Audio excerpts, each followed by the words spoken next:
तो हम अभी शुरू करने जा रहे हैं एनसीईआरटी क्लास 10th के मैथ्स का चैप्टर नंबर 1 जिसका नाम है रियल नंबर्स एक्सरसाइज 1.1 हमारी चल रही है और हमारा चल रहा है question number 4। Question number first second और थर्ड हम पहले कर चुके हैं, आप हमारे पिछले वीडियोस में चेक कर सकते हैं।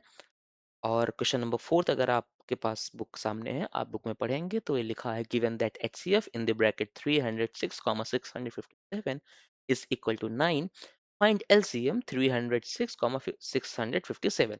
क्वेश्चन को लिखने का तरीका थोड़ा सा अलग है बट हमने क्वेश्चन को इजी कर दिया है समझने के लिए। क्वेश्चन में ये कह रहा है कि हमारे पास दो नंबर हैं 306 और 657 और इन दो नंबर्स का एचसीएफ हमें दिया हुआ है 9 और एलसीएम इसने पूछा कि बताओ एलसीएम क्या होगा।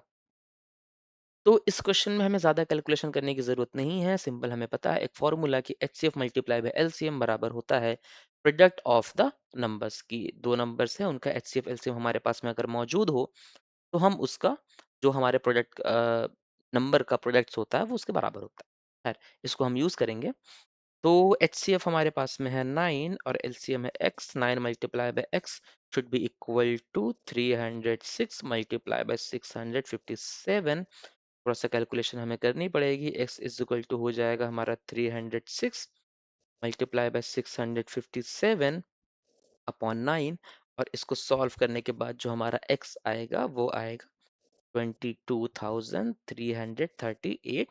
और अपने आंसर को आप या इसको एक काम करते हैं x नहीं इसको हम एलसीएम लिखेंगे ना, इसको हम यहाँ पे लिखते हैं साफ साफ ताकि एग्जामिनर को दिख सके कि ये है एलसीएम। एलसीएम हो जाएगा 22,338। क्वेश्चन हमारा यहाँ पर खत्म हो। अब बात ऐसी है कुछ बच्चे कहेंगे कि सर हमें यहाँ पे कैलकुलेशन नहीं समझ में आ रही, हम कैलकुलेशन समझना चाहते हैं। तो जिन्हें यहाँ तक देखना था वो वीडियो यहाँ के बाद स्किप कर सकते हैं, वीडियो को बंद कर सकते हैं। बट जो बच्चे कैलकुलेशन देखना चाहते हैं वो इस वीडियो को आगे देख सकते हैं। हम कैलकुलेशन आपको बताते हैं कैलकुलेशन हमने की कैसे है। ठीक है, तो अब कैलकुलेशन की अगर बात करते हैं तो हमारा जो क्वेश्चन है हमने क्या लिखा था, हमने लिखा था 9 मल्टीप्लाई बाई एक्स। यहाँ पे हम लिख देते हैं कैलकुलेशन। देखिए कुछ बच्चों के लिए कॉन्सेप्ट समझना ज़रूरी होता है, कुछ बच्चे हैं जो कैलकुलेशन भी समझना चाहते हैं, तो हम कैलकुलेशन भी करके दिखाएंगे। कैलकुलेशन हमने लिखा था 9 multiply by X is equal to 306 multiply by 657, यही लिखा था हमने। और हमारा आया था x is equal to 306 multiply by 657 upon 9। अब हमें क्या करना है, हमें अपना दिमाग चलाना है। कैलकुलेशन करने का मतलब बड़ी बड़ी कैलकुलेशन करना नहीं होता है। कैलकुलेशन करने का मतलब होता है उसको सिंप्लीफाई करना। हमें इसको सिंप्लीफाई करना है। अब अगर गौर से देखा जाए, ट्रिक आपको बता रहा है, तरीका आपको आगे कैसे बढ़ना है क्वेश्चन में। आपको यहाँ पे दिख रहा है 9, आपको यहाँ पे दिख रहा है 306, मतलब कि ये दोनों 3 के मल्टीपल्स में आ रहे हैं और ये 9 से भी कटेंगे। आप चाहो 3 से भी कर सकते हो, आप चाहो 9 से भी कर सकते हो। तो हम एक काम करते हैं कि इनको सीधे 9 से करने की कोशिश करते हैं कट करने की।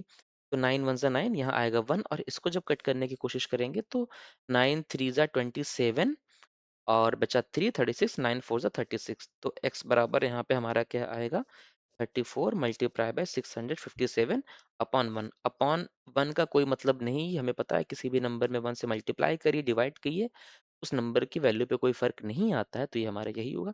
अब बस हमें इसे मल्टीप्लाई करना है, तो हम एक काम करते हैं सीधे मल्टीप्लाई करना शुरू करते हैं। 657 मल्टीप्लाई बाय 34, मल्टीप्लाई करने का मेथड हमारा वही है जो हम बचपन में क्लास 3rd 4th में सीखते हैं।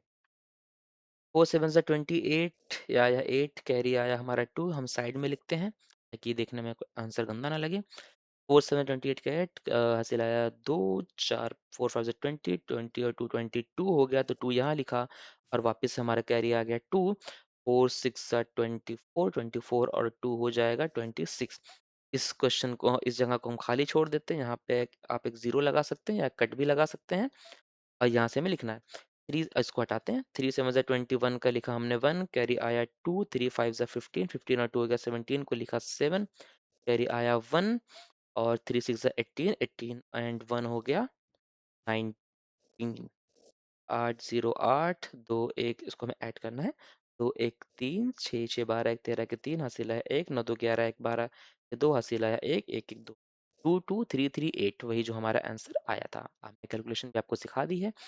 और अगर आपको मैथ्स के क्लास 10 तक किसी भी क्वेश्चन में किसी भी तरह की कोई दिक्कत हो, चाहे वो क्लास 8th का क्वेश्चन हो, 7th का क्वेश्चन हो, कई बार होता है कि हमारे कॉन्सेप्ट हमारा कोई एक टॉपिक रह जाता है, जिससे हमें दिक्कत होती है, तो आप हमें हमारे टेलीग्राम चैनल पे हमें क्वेश्चन भेज सकते हैं।